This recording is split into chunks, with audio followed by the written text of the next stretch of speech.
All right, and we're live. Hello, everybody. I am Spider from Crescendo Games. We have Asmongold with us. Yeah. Well, my long hair gave me a nickname. Apparently. And a second, I'm letting Roosin. Roosin Curry, we're on. Anyway, I wanted to take a quick second as we're starting this up to kind of give kind of a little bit of an update on the game as we wait to see what Curry and what Tasha and Jesse are up to. See, if they're coming in or whatnot. I am, and this is kind of part of an ongoing thing I've been trying to figure out. So Zero E is coming. Zero E is going to be different, but in a good way. It's mostly just Weaver support. It's mostly just more tools in the box, including some faction rules. Ooh. Yes, they are very, very, very, very mean. The less people you have playing the game, the harder the game is. Okay. The more people that's opposite of most role-playing games. Right. However, the more people you have, the more political the game gets. Yeah. So, if you the way I have it set up, because normally in Crescendo's raw text, you can have up to 3 players. Well, you make 5 factions. Each player picks a faction that they like, and you destroy the others. Yeah. The factions have control over things like food. Yeah. Fuck yeah. So if you have 1 player, that's everybody is screwed. Well, that would be absolutely perfect to adapt into my Crescendo Australia bullshit. Oh, all right. Yay! Here's Roos, bringing him on. Hey, Jesse! Hello. Hey, man. Good seeing you. Or the wizard picture, anyway. I was just explaining that we're bringing in, I'm just talking kind of like what the general setup for Zero E is going to be, what most of it is. And the faction rules are the big one. I am considering, because we've been doing our journaling experiment for a little while now. And as of this moment, I consider it a failure. I don't consider it a failure because of you guys. I consider it a failure because the concept itself doesn't work the way I want it. It does not produce the desired result, if that makes any sense. At least I don't think it does. Sometimes or at least it doesn't seem to reliably. There's our turn. So I have been considering that for a while and just sort of watching everybody, because I think one of the things that I am really excited about with doing one-to-one time and other stuff like that with the journaling in between the sessions, is that it allows us to keep momentum going. So if we miss a whole month, we're still doing something and the story still progresses and there's still a sense of momentum, but there's a couple of critical issues going on with it that I feel like it demands more from people than it should. I don't know if that jives with what you guys have been seeing on the Discord server.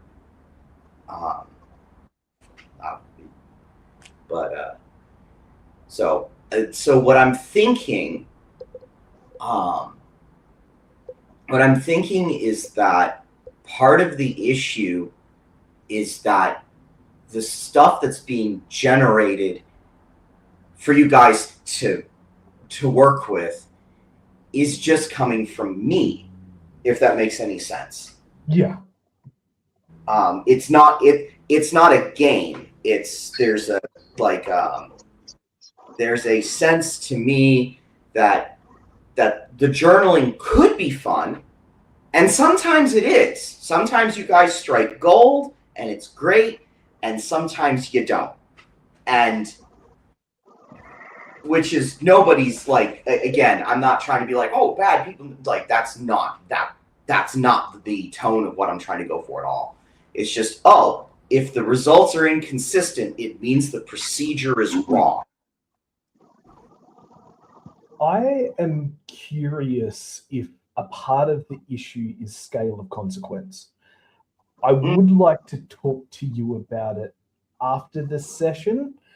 Yeah. I suspect it might be something to do with anytime we defy or anytime we do something that interacts with that side of the system, it becomes a massive nuke.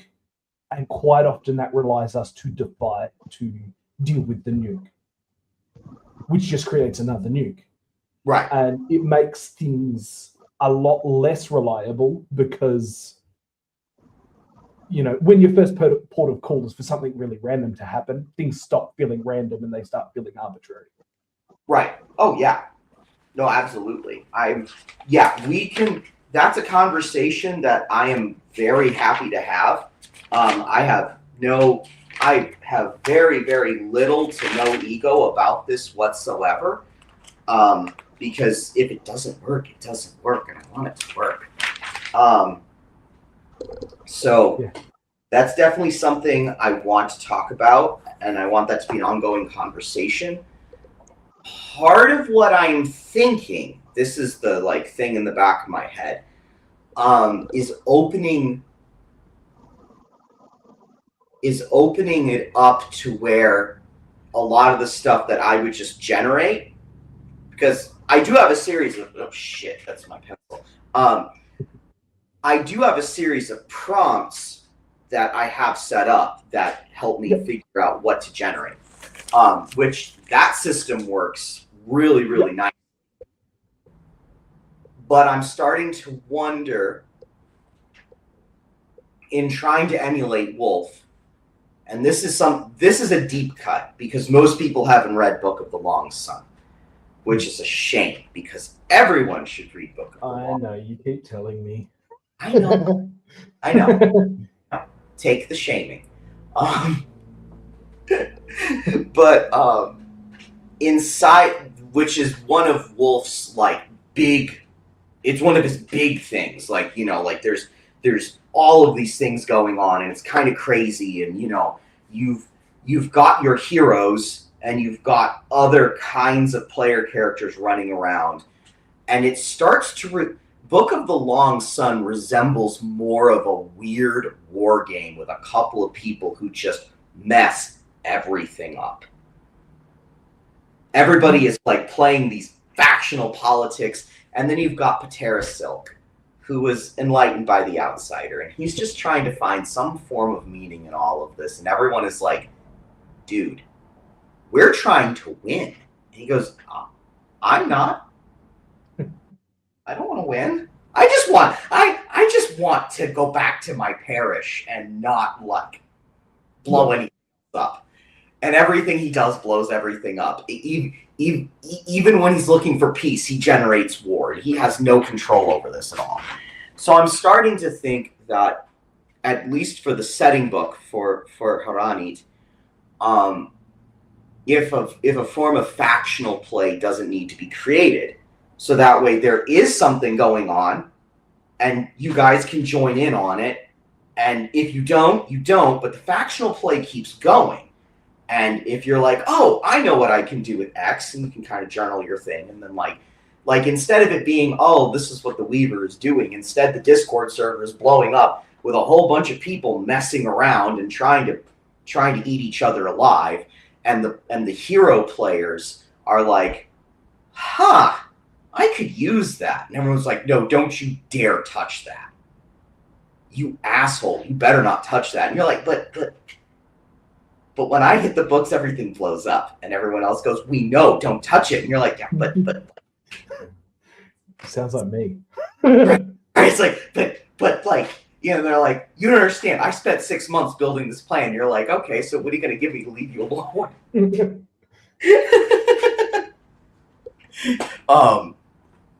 So that's kind of what I'm considering, is that instead of fixing the system itself, putting in a different level of to where the background is actually alive. Yeah. And it's something that you can join in on, or you can go, I'm doing my trade. I don't really care. Yeah. You know, every once in a while I'll show up and go, hey, what's going on? And then the factional people are like, oh, shit, he showed back up for Crescendo. Damn it. Like, now I had things I was doing. That's kind of my thought on it. So okay. That's something to consider. That's kind of where that's something for later. And that's something I want to keep like discussing as we go forward, because then that means recruiting people. And there's nothing stopping the hero players from being inside of that other war game as well. I just need to figure out what to do. It has been 11 minutes, and Tasha has not messaged, which probably means she's hiding in a basement somewhere from a tornado. Yeah. So if she shows up later, she shows up later. We'd love to have you, Tasha, but you might be hiding from a tornado, and we don't want to do that. Okay, so let's open this up. You guys have been on the sub, which, if I remember correctly, was critically damaged, and you guys had to get me pulling up the Discord server because I fell behind because the last week has been filled with children's flus. Yeah, it's been bad. Oh yeah, you guys got attacked by a giant squid. We went 20,000 leagues under the sea for that one. And then the androids told you guys that they're taking you to see the real dragon. And somehow she's involved with the Infinite Undead Army. And that if you guys don't do something soon, Legion will just take over all of them, and then everyone will really be screwed. The two people with magic swords are here. It's fine. No. Tasha has one now. Yeah, true. She has Pseudonelma. Like Raphael has Pseudonelma. Has Pseudonelma to come. Which, if you do a deep dive on my blog, you'll realize that that's a huge lore drop. That's a huge lore drop. Because Pseudonelma doesn't exist for like another 600 years. But Raphael now has Pseudonelma. And we can actually use that as an excuse for why Raphael isn't here, because Pseudonelma lets you cut holes to other planes of existence. Oh, no. Oh, yeah. So Raphael left to find Ifan. Yeah. It's like, yeah, sure, yep. Yeah, that makes sense. Right, this all tracks. So let's hit the books, everybody, and let's see how our crazy session starts. I've got Verzhoven himself appeared to take Ifan from Raphael. That's not good. We open up with a major god. I am waiting for my computer to load. Come on, hurry up. What about you, Jesse? What you got? I helped change Alistair's fate. Okay. Let me rephrase that. I helped change Alistair's doubt in fate, is what I wrote down. Okay, and all right. I got the ground opens and violence incarnate spews forth. Yay! What's your fate point count? What's that? What's your fate point count? My fate point count? I think it's 0, isn't it? Oh no, I got a heap at the end of last session. It is Yeah, you got 12. one. I got 18. All right, we're doing it. We're doing it today. We're doing it. Okay. We're gonna have the ceiling splits open, and Verjobin, who had been banished by Ifan, sorry, not by Ifan, but by Raphael. You guys probably would have been told that by Raphael at some point that he faced, the head Uvalin a while back. The problem is that, so he shows up, and one of the things that you guys are cognizant of is that down below, where the sun doesn't hit, the undead are actually just flames. They're purple flames. When the sun, and you've suspected for a while that the sun is what does it, because they're solid up above. You now get proof of that. The rocks split, the ceiling wrenches open, and down comes Verjobin, which, by the way, that's level 5 despair for the both of you, unless you spend 5 fate points to deny that. Or if you give me 10, no, actually, it doesn't matter. You can give me the 5 because I can't put another hit of the I can't do another hitting of the books, because we're not supposed to do that. So if you both give me 5, you don't get the level 5 despair. Instead, you look a major god in the face, and you don't crumple up into a ball. I'm giving you the 5. Oh yeah. Me too. We've got 2 magic swords, like the creation and the destruction. Yeah. I imagine it's just like we look at each other and we fist bump and we're like, let's do this shit. We're doing it. I'm just saying the amount of crazy shit we have done so far in this fucking campaign. A god is literally nothing. It is fucking nothing. Well, you say that because he's actually got a legion of Uvalin with him, so y'all's swords are going to be kept busy. I'm cool with that. And there's also undead coming up from below. So How come when Tasha lets us unsupervised, it turns into the fucking Doom cover art? I mean, to be fair, two of the times y'all left her unsupervised, it looked like Doom cover art too. It really did. She was running down an embankment, cutting through undead, with Ifan running after her, running point. Crazy shit happened, and just utterly crazy shit. The real cover art is the image I just posted a minute ago in the Discord of the cyclone at the moment up north. Oh no! Is everything okay? Take a look. Is everything it's not where I am. It's way up north. There's a cyclone hitting the coast. Oh, you scared because of the red dirt. I thought you were talking about Tasha. I was like, oh no! I hope she's all right. Because of the red dirt, when cyclones hit, the air turns red. What? Yeah, it's in cool photos in the Discord. Right? Yeah, I'm sorry. That wasn't an effect. No, that's the air. I've been in a storm like that. It is scary. That's scary as shit.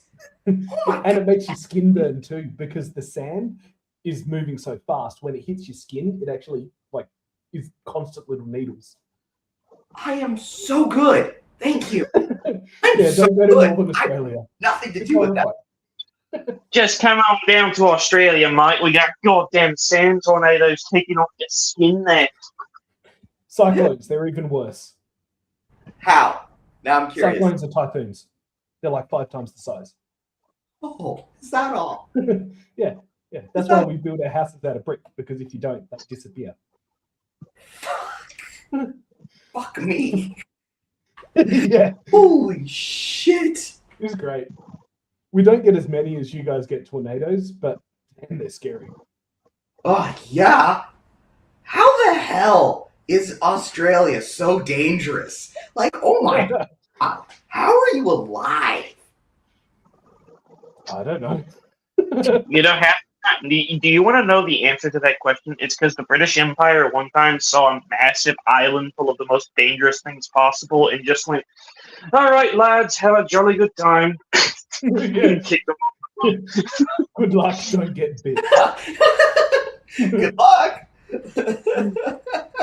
And then the British ships came back a few years later and said, "I really don't think we should have released them there. I don't think we should have either."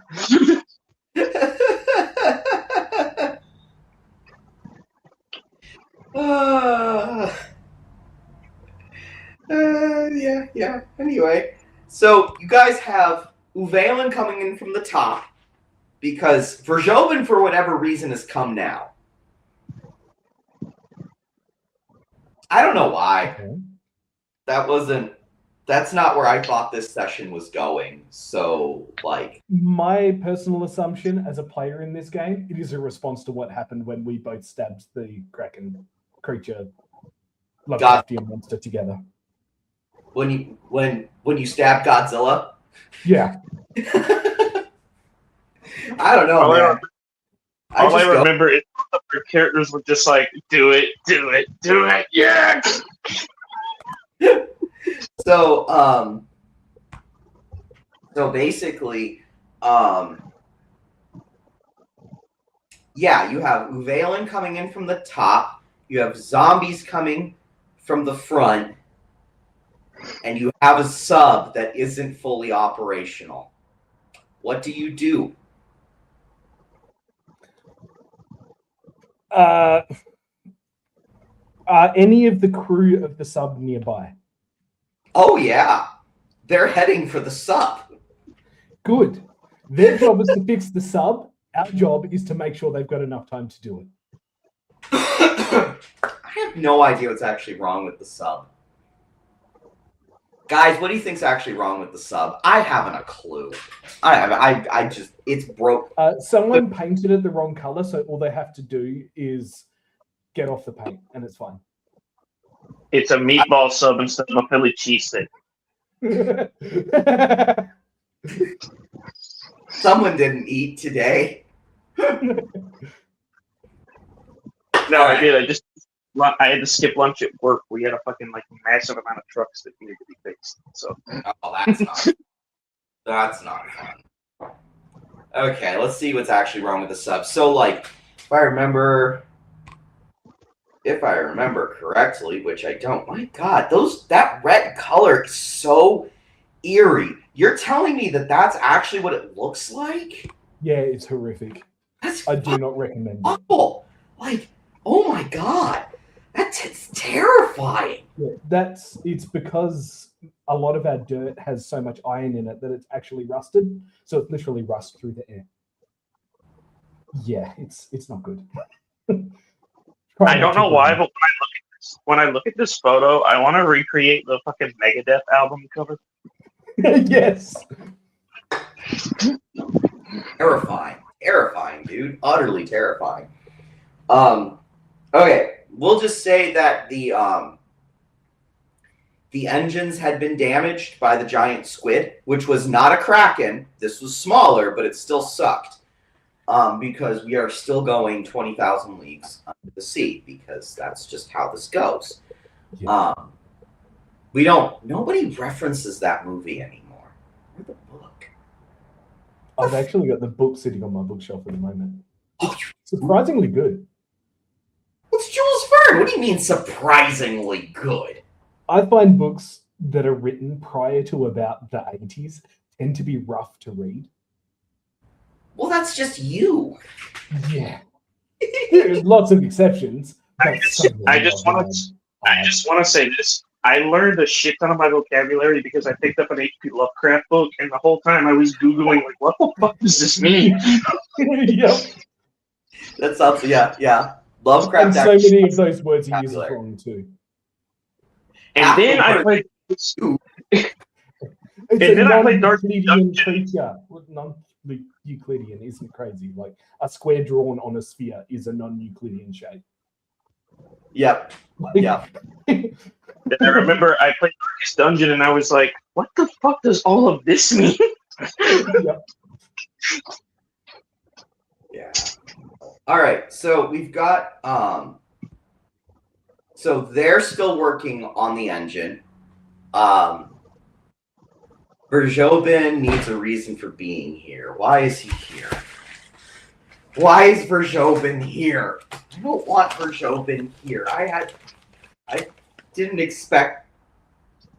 Let's see here. He points at King Melny, and he says, "You. I need you." He does the Uncle Sam thing, like, "I want you." I want you. I mean, I just like I prison. I like.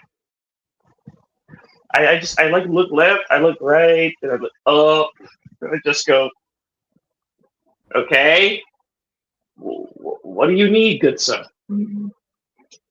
You're coming with me. I have experiments I must run on you. And down they come. So, if you guys are not careful, he will take Melny, and there won't be a damn thing you guys can do about it.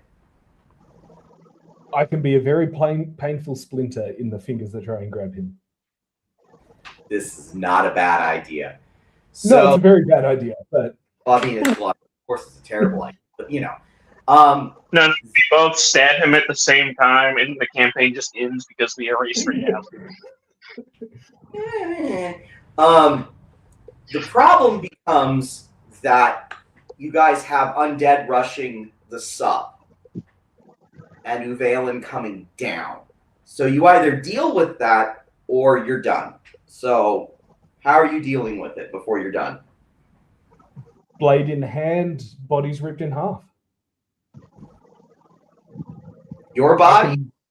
Well, hopefully theirs, but you know, mistakes happen. There are. Hey, so weird question about this sword that I've got. I remember how I found it. I found it in a lake that had a Leviathan guarding it. Yep, it did. Yeah. Why do you ask? What if I plant it in the water and see if it sends out a pulse? I have no idea. That was not something I considered for the lore of the blade. You know what? Let's hit the books and see what happens. I have no clue. I haven't a clue. You want me to do it? That sounds like a defy. Are we all hitting the books or just you? No, we all hit. You're gonna hate this. Because I've got everything numbered, I rolled the same number a second time, so the ground opens up and violence incarnate spews forth. How I rolled a 67 twice in a row on a 1d102, I don't know. Okay. Cool. It sounds like the water opens up and... Okay. This doesn't get any better. I got a comet streaks through the sky, and the earth cracks open. You want to know what I got? Yeah, sure, go for it. The serpent rose and fought the dragon. What is this? Very, very this is brilliant. What the fuck is this? I would. Okay, all right. We're not gonna have it be a comet. I don't know what the hell the serpent's doing there. Thanks for that. This is the only campaign that I've ever been in where I've seen the DM get so red-faced, not because he's angry, but because he genuinely has no idea what the fuck is happening. I go red easily too. It doesn't help. I used to. There's a friend of mine who, when she went red, she went like beet red. She literally went beet red. Actually, like a full purple flush. And I would find all of these ways to make her go red. And then one day she realized she could do it back. My life got much worse all of a sudden. All right. Well, I didn't know what to do, so I had to hit the books like a fool. And here we go. The serpent comes streaking through and opens up his mouth and starts eating Uvailin left and right. Meanwhile, because we have so many cracks, like, what the fuck? What is he? We're in the set. There's crack everywhere.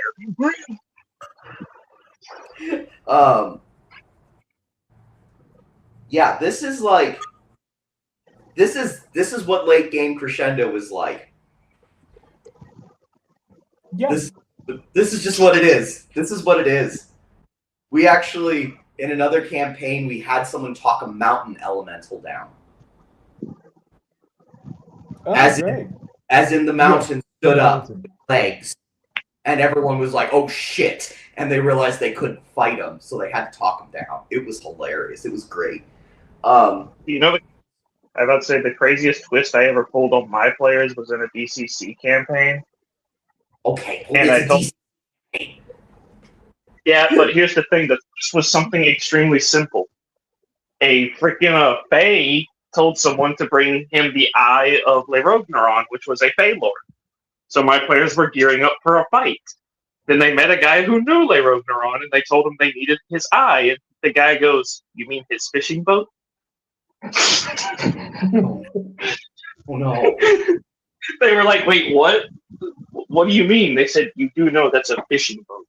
It's right over there." Wow. Okay. Yeah, my players hated that. Here's our twist. The serpent comes streaking through the sky, and the water gushes up. Godzilla's mate. I have a question. Do I recognize this as the serpent I met in like my third or fourth session, whatever? Yeah, you do. You know him. He's back. I shout out to the serpent.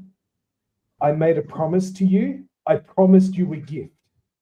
Because I did back in that session. I promised the serpent I would come back with a gift. I pull out the prince jar and I hold it up to the serpent. Wait a minute. You pull out the what? The prince jar. The jar that the prince is stuck inside.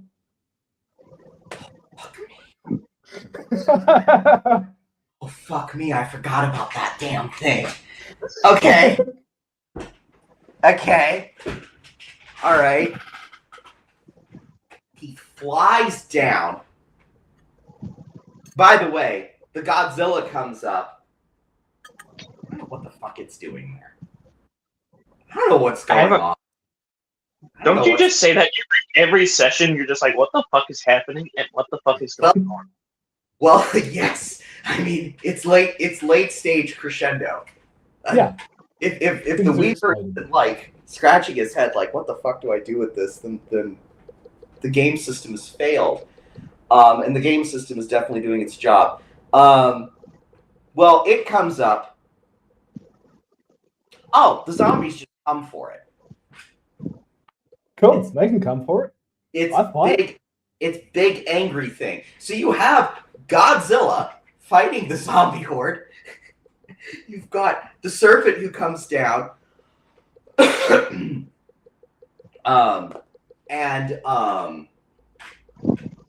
have the serpent who comes down, and he looks at the jar, and he says, "You don't know what you're offering me. Are you sure?" Sure. No, I don't. But I would rather the serpent have it than the Ulvalen have it, or the evil god creature have it, or the elves have it. So at this point, the lesser of 15 evils. Well, Wow, that's a lot of. There's a lot of evils. Yeah, there's a lot of evils. Jar. That is a deep cut. That is a deep cut. I'm just writing this down because otherwise I'll forget it. And that should show up in Hitting the Books. That should show up in a later campaign that's just there. I'm going to forget about it, and I'm just going to look at that and go, damn it, I forgot about this. The servant has the Prince of Soda City. How? Yeah. No. I put how. I put that you gave it to him. He says, for this, I'm willing to fight a few Valen for you. He says with a little bit of a... He's just basically going fair is fair. Yeah. Fair is fair. Yep, he turns around and starts going. And, okay. So that's all happening. The sub, you know what? The sub's ready. Why not? Why not? The sub is ready. You guys climb aboard. They start up the engines, and they go down. The water's just torrid with zombies. There's zombies everywhere. They're clawing on. You guys have to cut through all of that. My God, what is this session? There's one stuck in the windshield. Use the window wiper.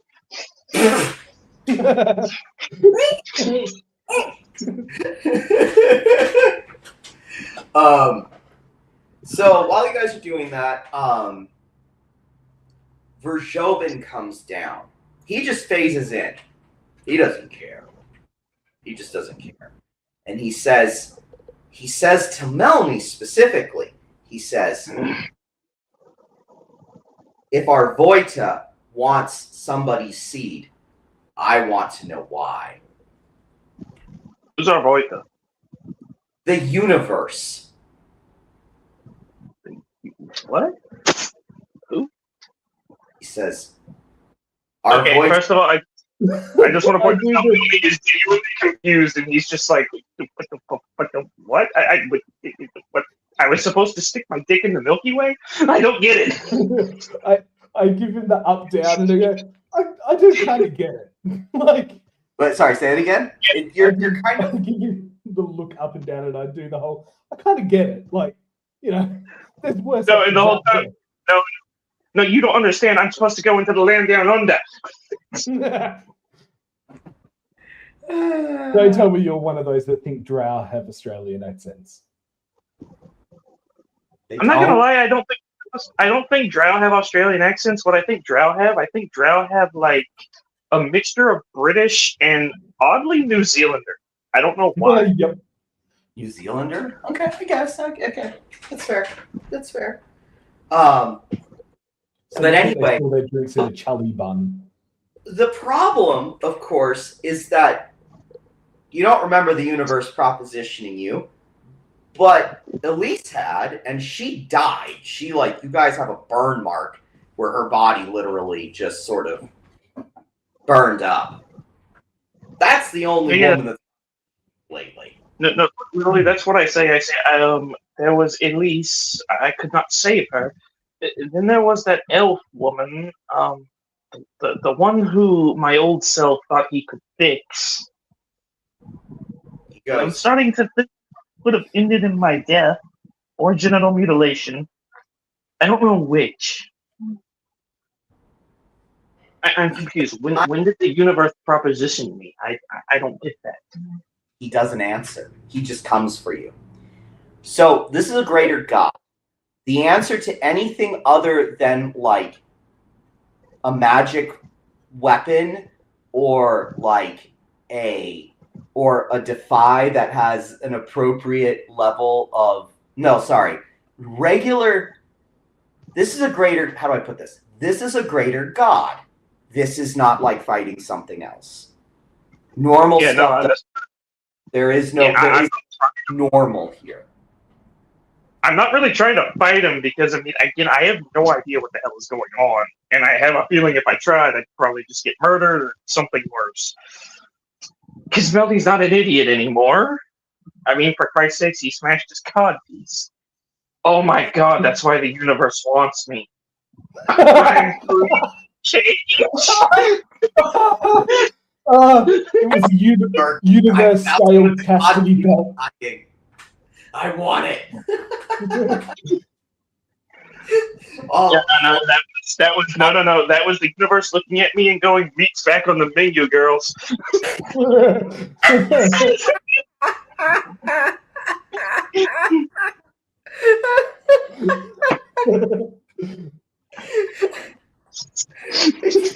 Looks up and there's all of these like little universes showing up. You know, they're like, "We're 18." Gotta be 21 for me, so no. Melody has standards. You're too young, universe. I can't. Not a newable age. 18 billion years old. Wait. 18? No. No. Too young for me. Oh, I don't care if it's legal. It's wrong.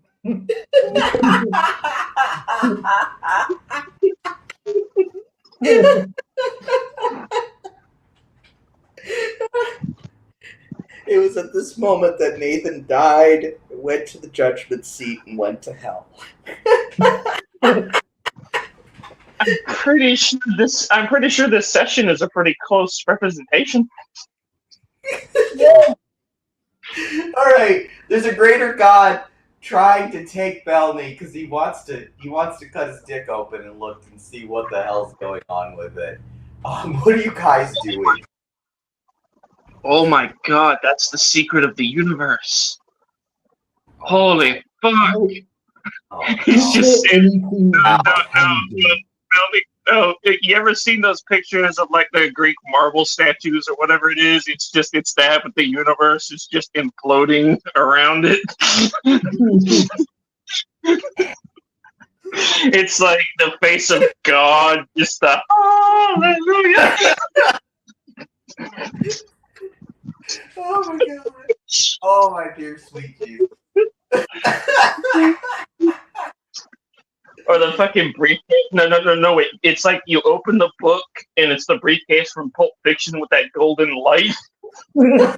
It's the painting of Adam and God touching fingers, but it's the universe pointing her finger at a penis.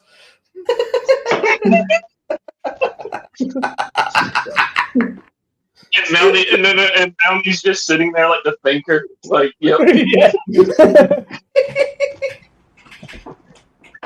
Oh shit! I don't know why. I'm imagining something else right now. I know this is off topic, but I just imagine that someone in the future of this setting is like reading the history book, like, what the fuck did they devolve into? What the fuck is happening in this book?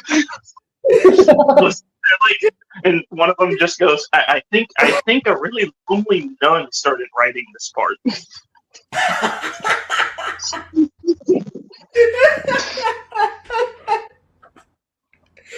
Oh my god. Okay. Alright. Greater God trying to take Melody back. What are you guys doing about it? I can only think of one thing that might actually do something. Because we're not going to be able to defy, we're not going to be able to fight. You know, this is going to end in our death unless I try and commune with Telos within my sword and ask for help. That's a defy. That's a defy. Is it a defy that might actually work, though? Yes, it's a defy that might actually. That's definitely a defy. That's not a. That is a magical action to the extreme. Okay. Okay. So I would think that would either be empathy or will. I don't know how you want. They're both D4, so may as well go with empathy. Okay. Okay. What's your stress at? 3, because I have exhaustion 3. Oh, get rid of that. You've been resting for days. You don't have it. Okay. Get rid of that shit. You've been literally been tracking that for weeks. No, you don't have that. Okay, so it's a 9. It's a 9, so at least it's not like terrible. All right. Do you have an applicable skill? Not really. Okay. My skills are short sword, labor, intuit, read, and larceny. Yeah, no, that's a D2. You're taking a D2. Yep. Thought so. Plus D2. That's not good. You have the sword itself, which is a D12, so at least there's that. I do also have a belief in regards to Talos. My belief is I died to find Talos, I died to serve them. If death is the path I must walk, I do have the strength to walk it. So I want to try and argue that, like, I'm asking Talos for help, but if Talos doesn't help, I will die fighting. So you're saying because your belief is so strong, because that's okay. All right. Roll, take the top 2. Let's see what you get. See how bad this gets. The top 2 is 8. Well, you can spend a fate point and make it anyway. Cool. I will definitely do that. Only 1? What are we up to now for challenges? You need a 9. You rolled a 9, so you had. I will spend the fate point. I will spend the fate point. All right, so you managed to make it, which is good. So Telos shows up. That is a level 6 fear. So you either burn the fate or you both get smacked in the face with level 6 fear because Telos has come. Your belief was strong enough. I have 6 fate left. Do I burn it? Do I burn it? You do not want a level 6 fear right now. You don't want it. I will burn the 6 fate. No, you really don't. I'm burning the fate. Jesse is muted. I burned 6 fate. I had 13 left. I can afford it for now. Cool. You had 13. Oh yeah. So yeah. Okay. So you're down to 7. Okay. So he shows up. The natural consequence of having 2 greater gods show up inside of a fucking submarine is that the fucking submarine blows up. I'm sorry. That's just how that. You just hear my bubbled voice. You hear my bubbled voice. This all started because of my penis.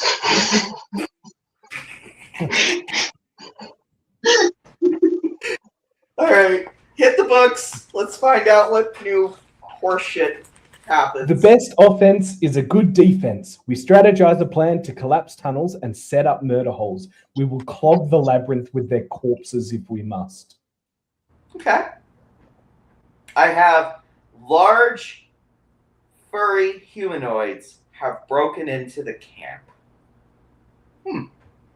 Not furries. All right, Jesse, hit the books. Tell me what you get.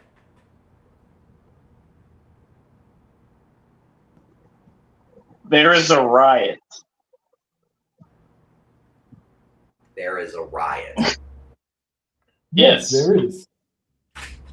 God bless America. home sweet home. Shit. Okay. Oh my god, you started a riot. Cracks open. Guys are going up. And wow, what does any of that do? This is crazy. What on earth would happen on the way up? Because like Telos and Vrjobin are fighting down below. Like they're just down there, right? They are not like around. But as you guys are swimming up, and you realize you have a very, very, very, very long way, there's something else that's already in the water. It's this huge, why not? Giant otters. Because I can't figure out how to put the furry thing in there. Apparently there's gigantic otters in this infinite ocean that are swimming by, and they're otters, so they're swimming up to the top. If you want to, you can hit your I was going to say, do you want to ride one? Yeah, let's go. We have our magic swords, and we're just like, yeah. Giant otter. Yeah. Like the image of the guy with the two machine guns riding the shark, but it's an otter and swords. Yep. And Malny's also like in the looking down, and he's like, "All right, everything's still there. Yeah, we can go." Again, he just got told by a god. He's like, "The universe wanted your dick." Like, why? I don't understand what you're saying. Second, I realized I also like halfway through the session, it just became dick jokes and references to penises. Why is it that anytime guys just get into a session together, it always ends up talking about penises? It's Why is it twice. anytime Tasha isn't here, I feel like sending her an apology message? the apology. To be fair, talked about dicks without you, Tasha. It just, wow. Say what you want. Tasha would probably say something even funnier than the three of us if she was here. Yeah, true. Oh, she absolutely would. No, she's an army wife. No. Yeah. You don't. She has no shame. Don't worry about that. Okay, so go on. An army wife.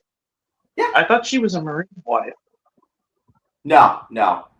RJ's sorry. I keep doing that. LJ's way too smart. Sorry. No. You're right.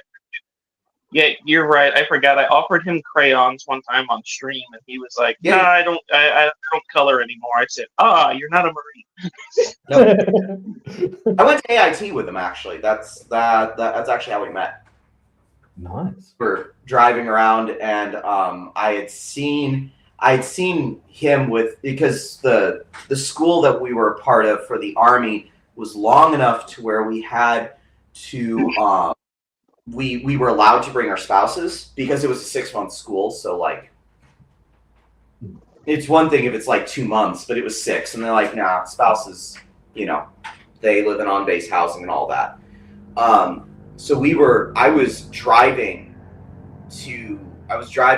back into the general, like I was driving back to the barracks, and Tasha would just walk because she didn't have a car at the time, and it was 101 degrees, high noon, and so I literally stopped, rolled down the window, and said, "I know you don't know me, but like I go to school with your husband, and I'm afraid you won't make it. I'm afraid it's way, way, way too hot." And like LJ would be very, very, very upset with me if I didn't try and help. I don't know if you remember me. I know it's weird. Like, we've never talked before, but could you please get in the car so that way I don't worry about you on the way over? She's like, "Oh yeah, I've seen you before. You're fine." She hopped in and drove the rest of the way.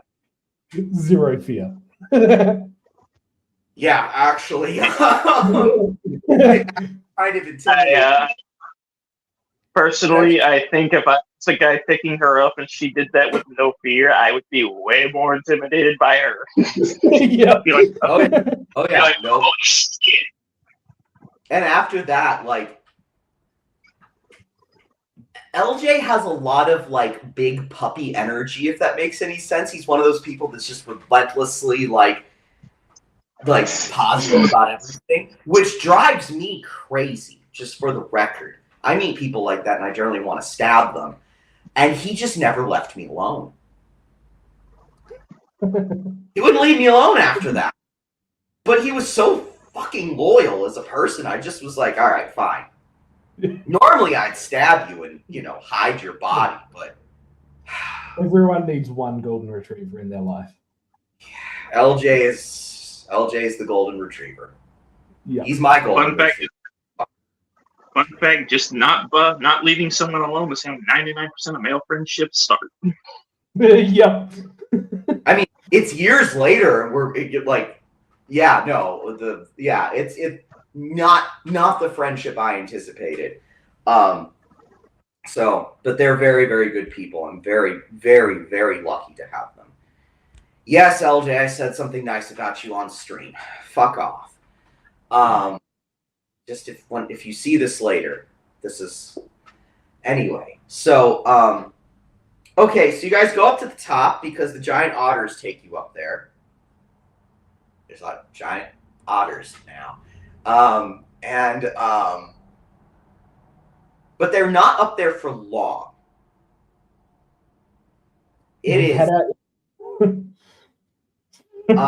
We're going to have them talk. We're going to make them talking creatures because why not?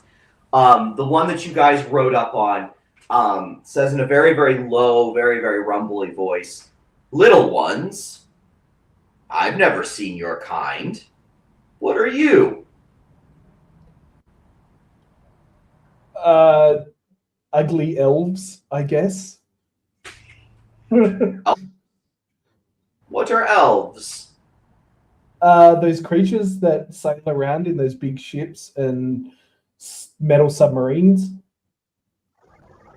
Oh, those are elves? Yeah. Huh. Well, you have taught me something new today. Can you swim? You saved our lives. Like for life. Oh, well, of course, he says. He just seems totally non-perturbed. Okay, I don't know what you are. I don't really care. He says, well, you seem very small. It's a very long way to the shore, and you don't look aquatic. Yeah, we're not very good swimmers. That's why we use the ships and the submarines, the big metal things. That's what they're for. That makes a kind of sense. I think that. All right. Well, I could eat you, but you talk and you seem nice enough. You seem lovely too. Why, thank you. Fear in my eyes when he says he wants to eat us. Shit. I mean, he's carnivore. It's more like we just look at each other and it's like, can we have a normal fucking day for once in our lives? One normal interaction that doesn't lead to eating. Sex or being eaten, either way, you're being swallowed anyway. I was about to say sex or being. It's just one and the same. You just said the same thing. It all ends in death. So he's like, oh, well, he starts swimming, right? He's just going. All right, let's see here.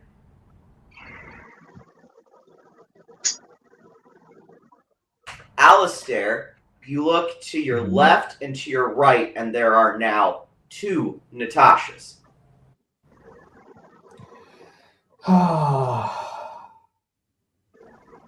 What do I do? 3-way?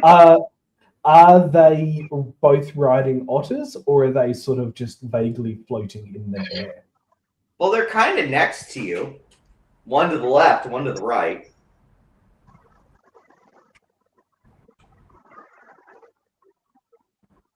I honestly don't think I do anything. I listen and wait to see what they do. Well, for the moment, they're just sort of riding beside you. Inside of the weird light kind of glowy thing of the inner sea, of the inner abyss, as it's called.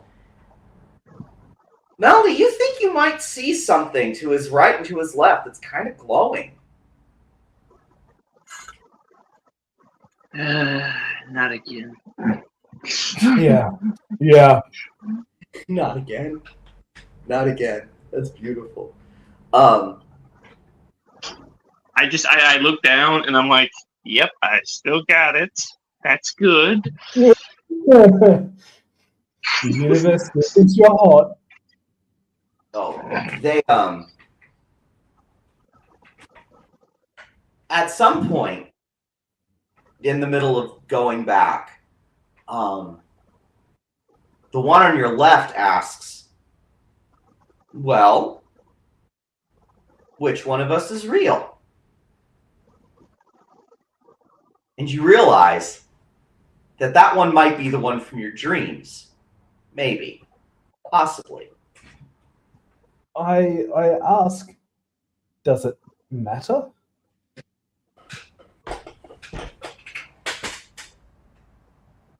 The one on your right says, you see two of us.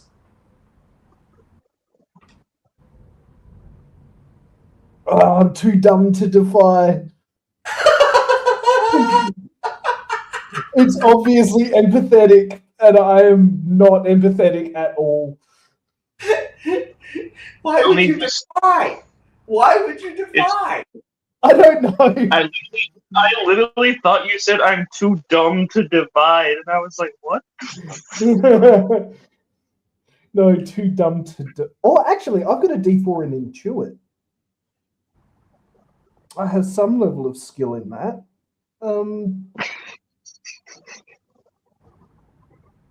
Dude, just play spin the sword. Whoever the sword lands on, you kill. And there you go. Problem solved. Do they look any different at all? Something in their eyes, but you're not sure. Okay. There's something, they seem to be different to you, but they're now claiming that difference may not be in them.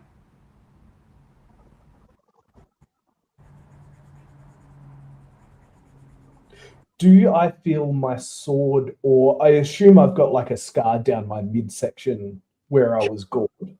Do I feel either of them pulling towards one of them?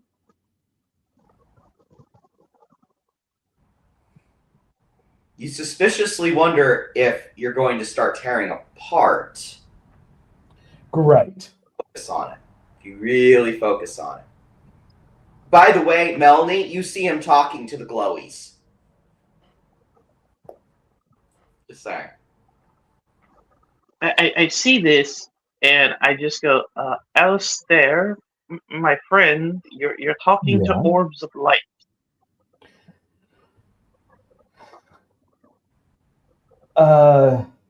It's sadly a little more complicated than that.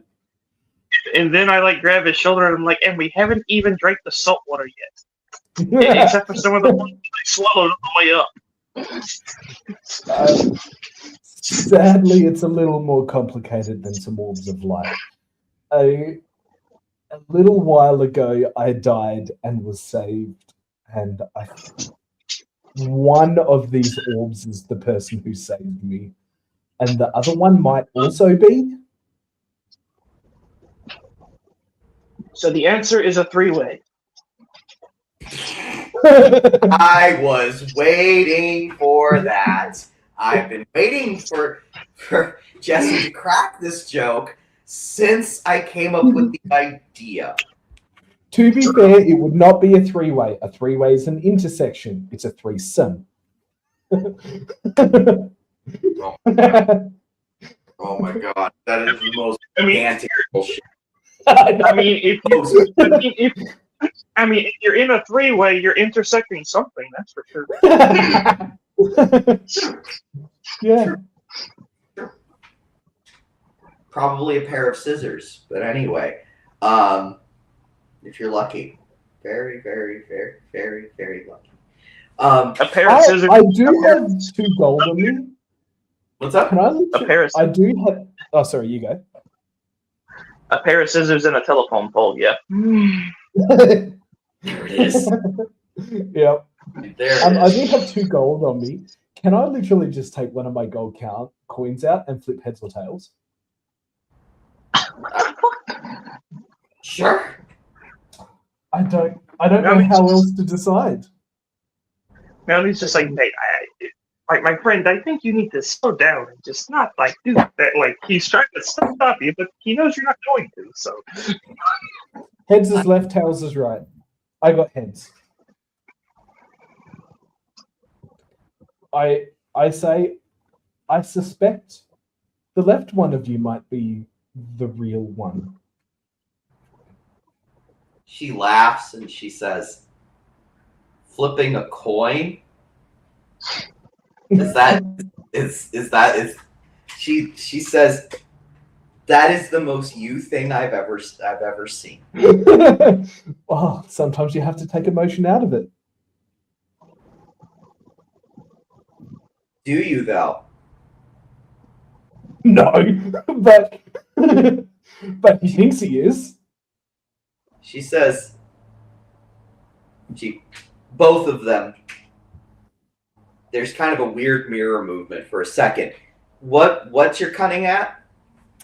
D4. I am not very cunning. No, you're not.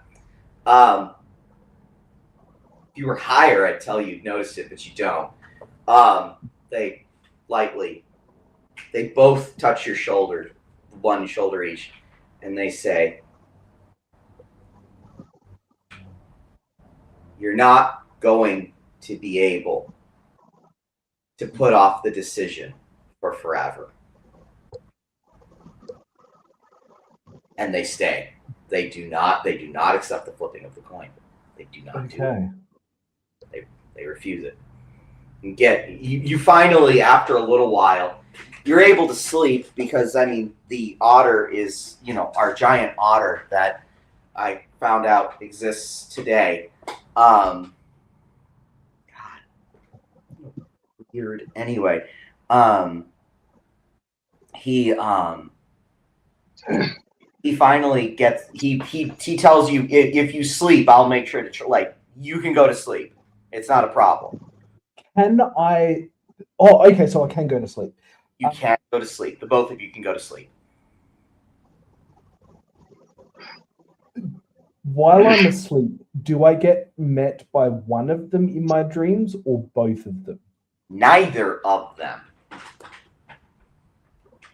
here's a question: since I'm sleeping here, do I get visited by either of them? No. No, you do not.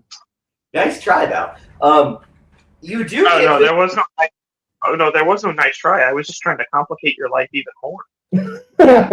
Oh no, I know what they're doing. You do, however, receive a visit from a certain dark elf who says your progeny could have ruled the stars, and she fades out. I just literally scream out into the void. I'm just like, will someone explain how my dick is part of the universe? Like, seriously. And as I start to fade out, I'm like, seriously, is my cock and balls just what spawned the universe? It might be what spawns the next one. We begin to get into the Gene Wolfe theories once again. Yep. No, then I stop and I look around. I stop and I look around when I'm in this dream void because it's like a black void. I'm like, oh wait, am I supposed to do something here? It's like No then I one- wake up and it's like, shit. No one answers you. It's silent. Mercifully silent. Come back from the dream world. Dark Elf just finds us. Why did you do that in my realm? I wasn't supposed to. Eventually, you guys get to shore. Both of them get off with you. One's on your right, one's on your left. Can I tell which one of them is the one from my dreams and which one of them is the one that was with me on? Not anymore. I think I have to defy. I think it's the only way I can find the difference between them without interrogating them with 500 questions. What would you defy with? What would you do?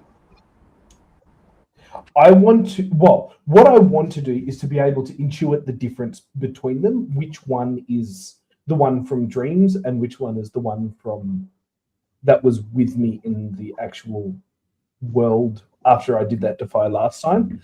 And the big thing about it is I don't think the one from my dreams is the real one. Okay. Empathy. Empathy? I'm going to fail. I'm going to fail. Absolutely. I have a D4 in empathy and a D4 in intuit and no... Oh, you can use the relationship die to stand in two. So, DC 9. Oh, this hurts. Take the top two. D4. And what was my relationship die? Was it 1D10? 8. 8? Why do you think you should have the top two? Because I've spent so much time with both of them at this point, I should be able to tell what is the tell between the two of them. You know, I've been... Sorry? I have to say no. No? I have to say no.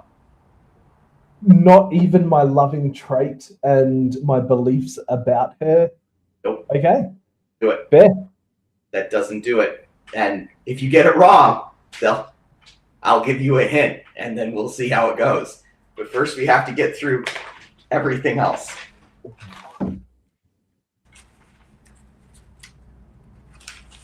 Okay. Fuck it. Let's do this. Let's commit.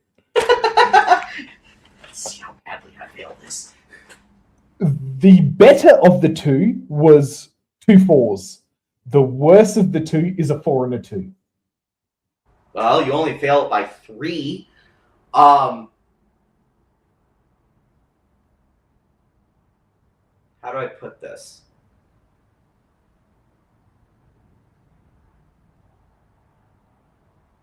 Well, you don't. You can't. Okay. Actually, this is very simple. You wanted to be able to tell the difference. You literally cannot do it. Okay. You now have Heartbroken level 3. That's a venial, so it doesn't fuck up your HP.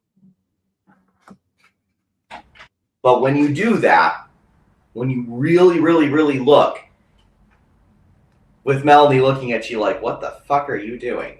Because he's right there. And he has no idea what you can't.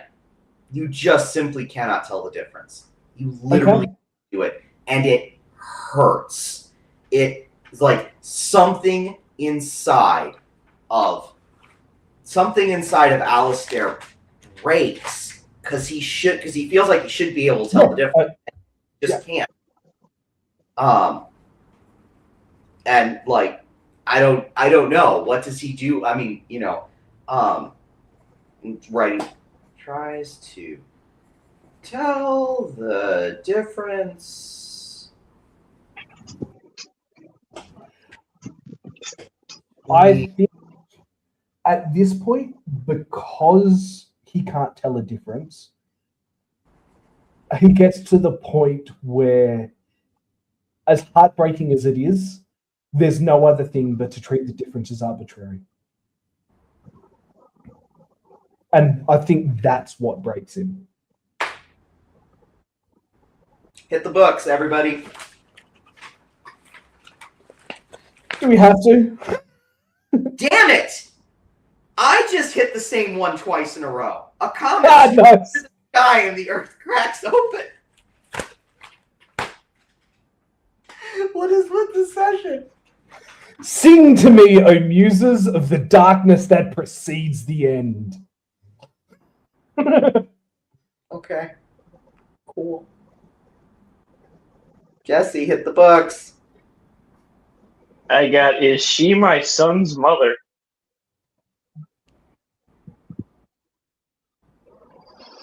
I don't even know what. What? Is Is this she about... my son?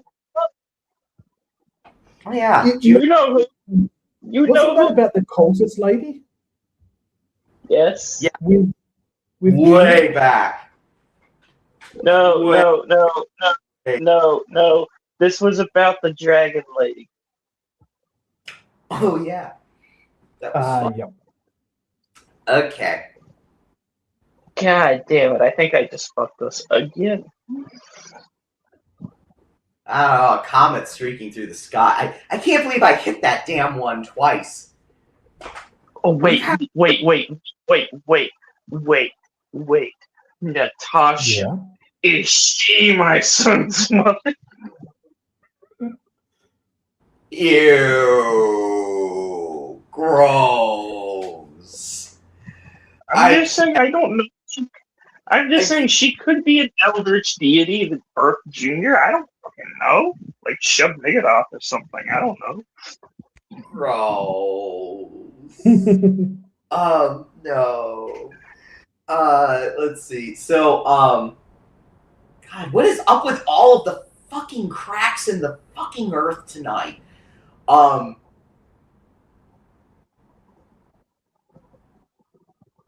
You got the This time, construction contract. Not my fault.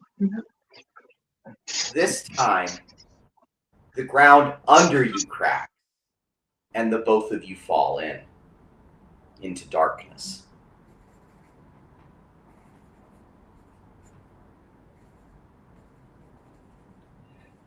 I was gonna ask you. It's actually like almost 12:30 for me. Is that like a good place we could end here, or do you guys want to keep going? I'm happy to end here if you want to. I mean, just for me, I could go. You guys could keep going if you want. But, Sure. I mean, Sure, man. I don't. Well, yeah, it's going on 12:30 for me. Okay. Really It's going on quick. 12:30 for me too, but it's lunchtime, so. Yeah, it's PM for you. Um, Yeah, it's PM for you. It's AM for me. I gotta be up at 7. Okay. Yeah. We'll do fate point rewards for you later. Hop out. Thanks so much for coming on. And It was a great. I had a fun time talking about penises and dicks and cock and balls and so many Chaos penises. ensues. so many penises. So many. I mean, literally, what I just imagine is like when they were recording this legend, someone was like, "Who gave Sister Tabitha the fucking section?" Oh, check her closet again for the dildo. There is nothing straighter than a bunch of dudes talking about dicks. And no, what I can, it's just who gave this to Sister Tabitha? Why are the pages stuck together?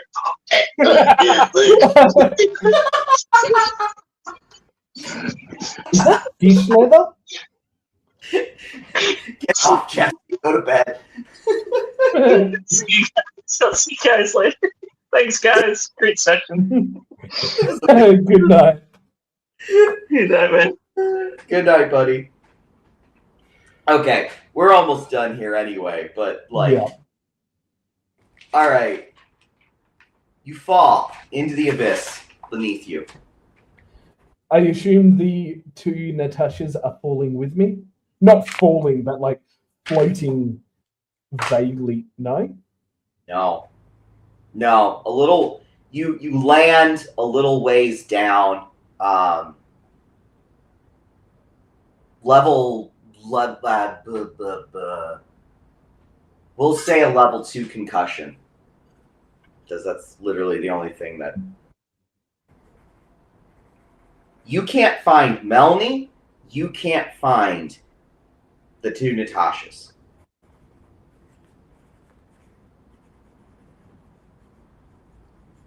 And you also have Ed. Yeah. I think all I can do is. Do I have any stuff I can use? No, I do not. The Blade of Telos does not glow, does it? Does not. Didn't think so. Not Pseudonelma, which does glow. It is not Pseudonelma. I get up, I brush myself off, and in my dizzy state, I pick a direction and walk. I can't really pick north because I don't have a compass, and there isn't the sun, so... Right. I mean, you're pretty much... you do see... You very quickly, you walk into a wall, and you realize, you start feeling along.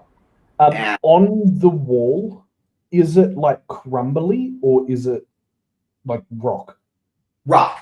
It's rock. You're pretty far down, man. You're pretty.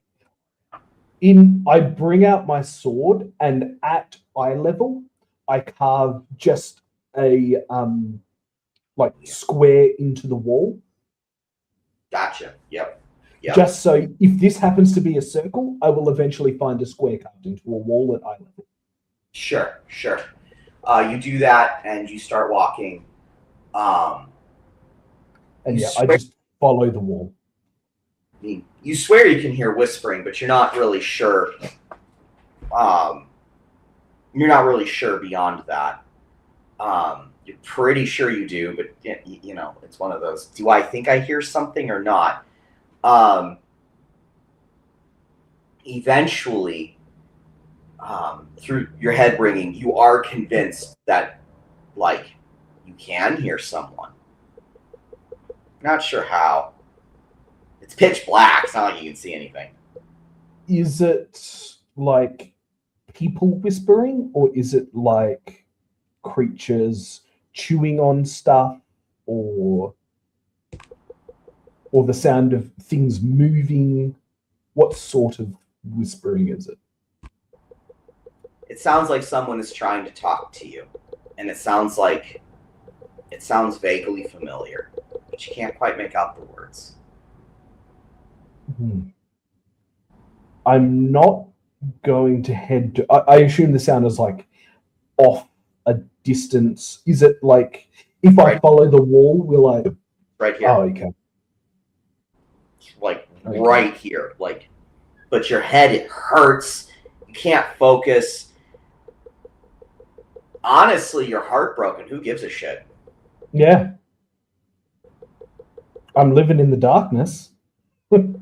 You are. What I might do is the ground itself, how soft, hard, whatever is it? Hard. This is somebody dug a tunnel a long time ago. A lot of this area is like this.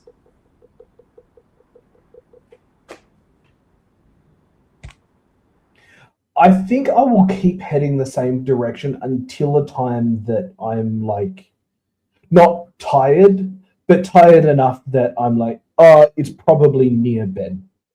Yeah. And then I literally just set up my tent in case something weird happens, climb inside and go to sleep again.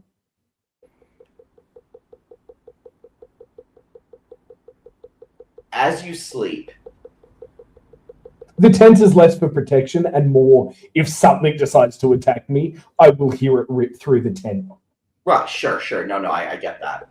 As you are sitting there, lying there, going to sleep,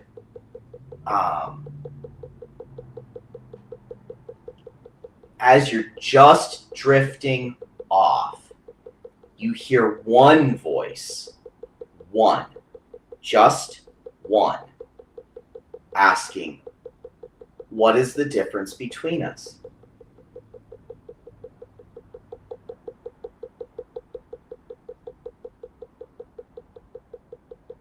I say your eyes.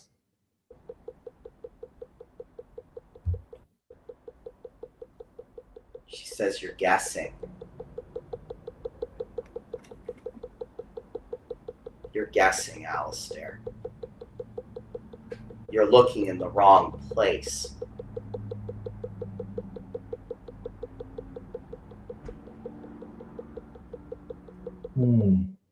See, the problem is, I think I know what it is as a player, but I don't think Alistair knows. Well, he only hears one voice. Yeah. It says us, but you only hear one voice. There aren't two. There's no second voice, because even before, even though the voices were exactly the same, you could feel that there was some, like, you felt some form of difference. But now there's only one voice. I don't know if there is a difference.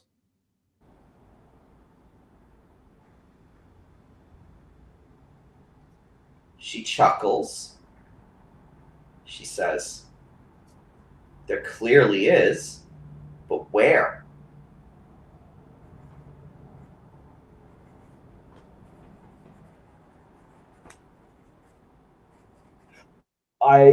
I point to myself and say it's in here. Does it have to be? Does there have to be a difference? Does there really need to be one?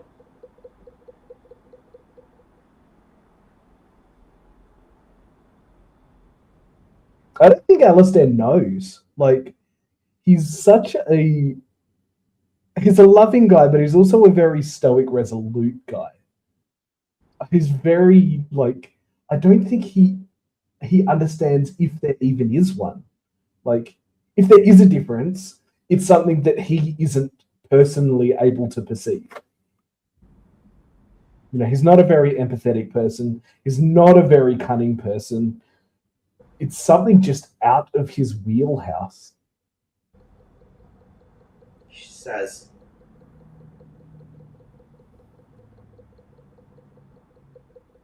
"Why did you make two?"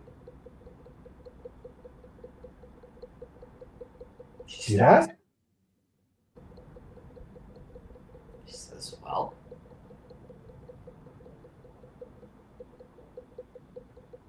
I mean, because inside of our little journaling thing." Yeah, I know. You're right. She says, "Why did you make two?"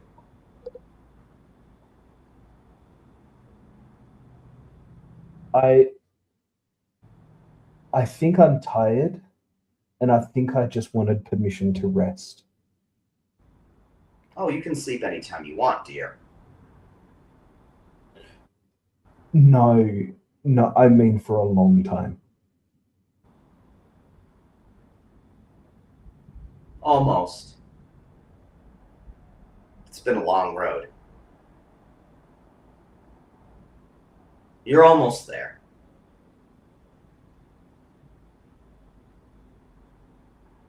I think he falls asleep at this point. I don't know what else he would do. Right. He wakes up, no dreams. Yeah. Wakes up, and you hear her say, "Welcome back." It's almost immediate. By the way, if you stab yourself with the sword, you can at least get rid of the fucking concussion. True. It hurts. I don't think he would, though. Okay. I think he's kind of... Yeah. He's thinking of this as much as punishment for his actions as a consequence. Like it's the concussion isn't there because he hit his head. The concussion is there because he couldn't find out which one is the real one. He's just that heartbroken he can't see it any other way. Which is kind of depressing. Right. But I mean, but here we are. She says, "Well, did you have a moment to think on it?" I think the real one doesn't really matter. I think the real one is whichever one I choose. There is no difference between the two of you, just as there is no difference between me. Now we're getting somewhere, she says. But there is a difference. Why? Why is there one? When you looked at me, you made two. Why? Why would you do that to yourself?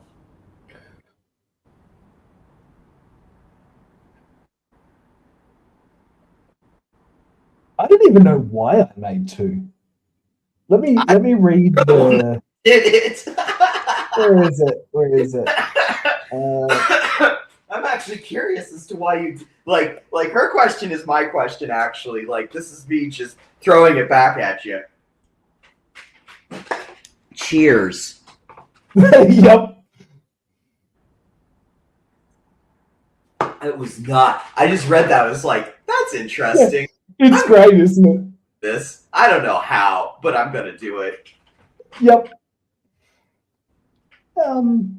Let me think. I think I want to leave it there, and I think I want to leave it for next session.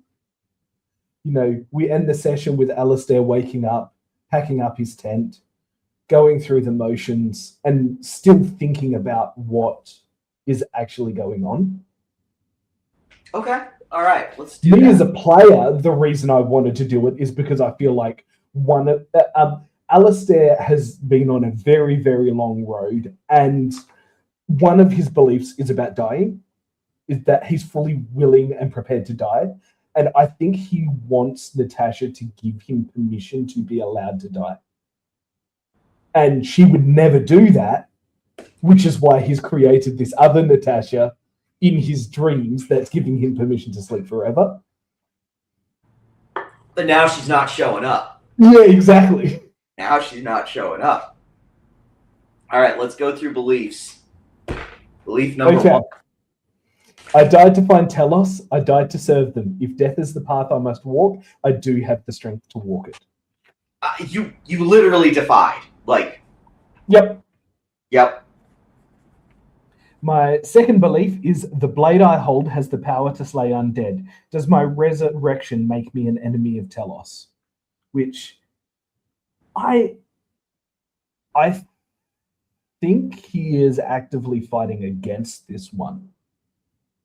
I don't think he thinks he's an enemy of Telos anymore. Like, that's why he called on Telos in his time of need.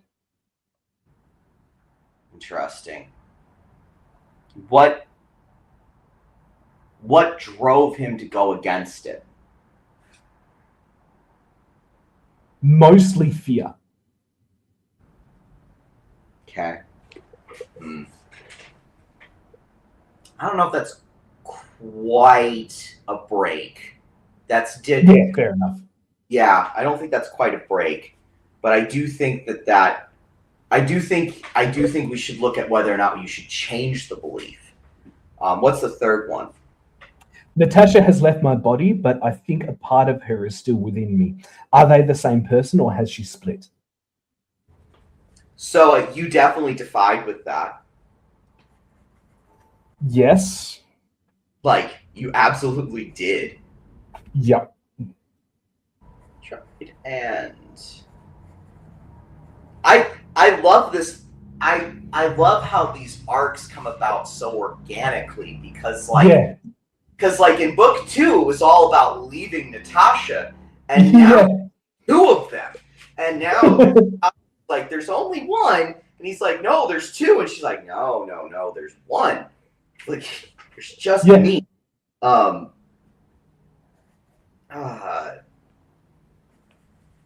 Like, I don't know, that there's like me as a player, I think what I am leading towards, I don't know if it'll go this way, but I think what I'm leading towards is that he needs to accept that Natasha is gone. That she is actually gone and she sacrificed herself to save him, and neither of the Natashas are real.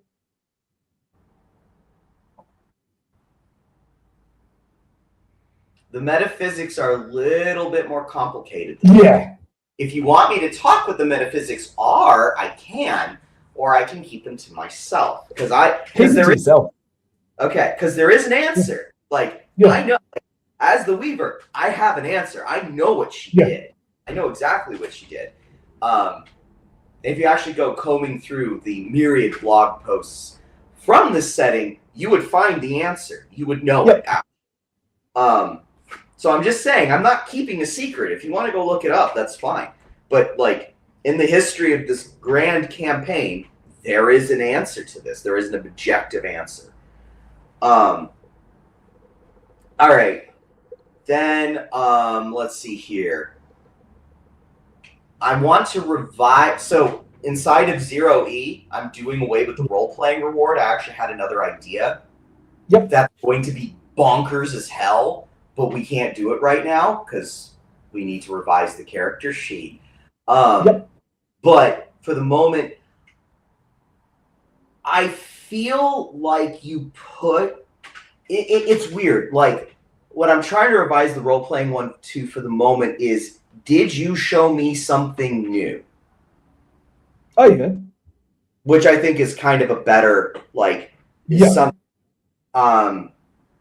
so like basically if you showed up, that's not enough. If you start showing me something new, I feel like you did. I feel like you did show me something new in the sense that like Alistair has always been this really, really simple soul. Yeah. And we saw that work against him. Like that actually, like you actually leaned into it hurting him because the answer is so simple, and in his simplicity, he will not accept it. Yeah. He will not accept what she actually did. Because the truth is just so fucking heartbreaking, actually. It's so simple what she did. So I think that that's worth... I think that she showed me something new about him. And I think it was actually really, really, really sad. I don't think it's the best you've ever done as far as showing me something new, but I think it's worth 2 fate. Yeah. So... Oh, cool. And then, so like 1 would have been, oh, okay, that was decent, but like you actually showed something like I think about it and it lines up like it creates this through line. It creates that was not there previously and is actually really emotional. Like it's setting up Alistair to become something more than he is at the moment. Yeah, it is. It is. Like, it's interesting because, like, I really like the legend system that I came up with for this because basically now it's like, okay, it's as soon as you and Tasha hit legend status, it's over. Like the epic ends as soon as you both hit it. And it feels like you're right there. It feels like just one more fucking... I think if Alistair works out what is going on with Natasha, that will be him reaching his legend status. I agree. Like that, I've always felt Natasha is like that one piece missing from him that he doesn't get because he's not empathetic enough to get what's actually happening. He doesn't get emotions. He knows he has them and he's aware of them, but they're a thing you have, not a thing you do. And he's such a doer. Yeah, and this is leaning very hard. And like, I'm not even doing this on purpose. Like, this is the best.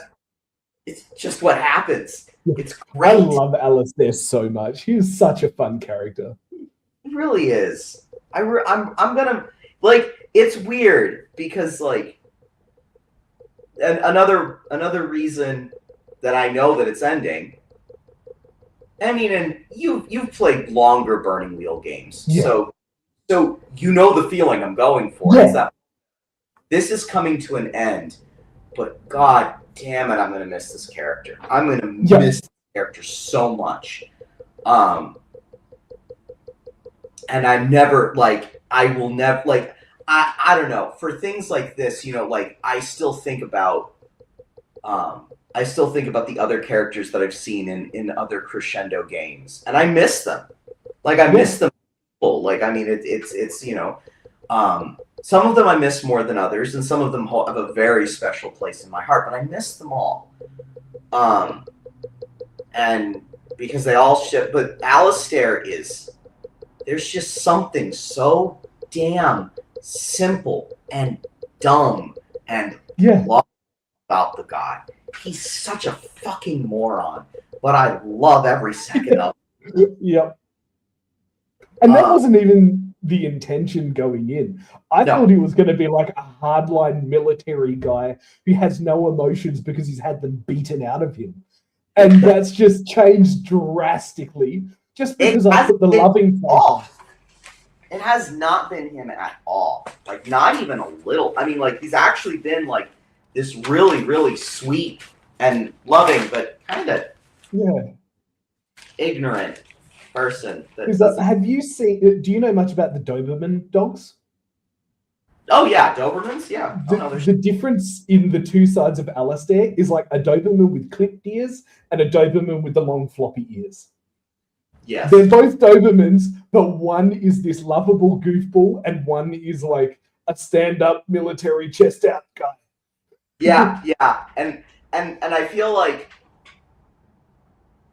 the other week when and after this we have to get off. We can keep talking, but like because you've got but like when Jesse finished when Jesse, like, this is the silliest sounding thing, but it was so emotional because Jesse lost a game. Like, I actually recommend I really think you would like that chapter a lot because Melanie did a duel of wits with the devil and he lost. That's great. And his response was to smash the cod piece and go, fuck it, I don't care. I don't care if you won. I'm not doing this again. Like, I refuse to stoop to your level even if you beat me. Even if you beat me at the game that I've been trying to be good at for so long, I don't care anymore. Fuck it. I'm not this guy. And it was like as soon as that was done, it's like, the beginning of like that's it. Like and like We're almost there with Alistair. We're almost there. And like, I'm just gonna miss these characters so much. I'm gonna miss all of them, and I hate it and I love it at the same time because it's like it's like how are you supposed to like that? That's actually why the ending session is designed the way it is. So that way everyone can just say goodbye and be done and be like, no, this is the thing they go and do. And it was big. And it probably is going to break your heart what happened to them. But they're done. Yeah. It's over. And you can move on now. And, anyway, we can continue on this conversation as I finish cleaning this kitchen at 11:40. For anyone who comes and watches this later, thank you so much. I'm Spider from Crescendo Games, and I've got Asmongold on with me. Osmongold. Awesome. Sorry, Osmongold with me. The Australian. I don't know. All right. Good night. Good night.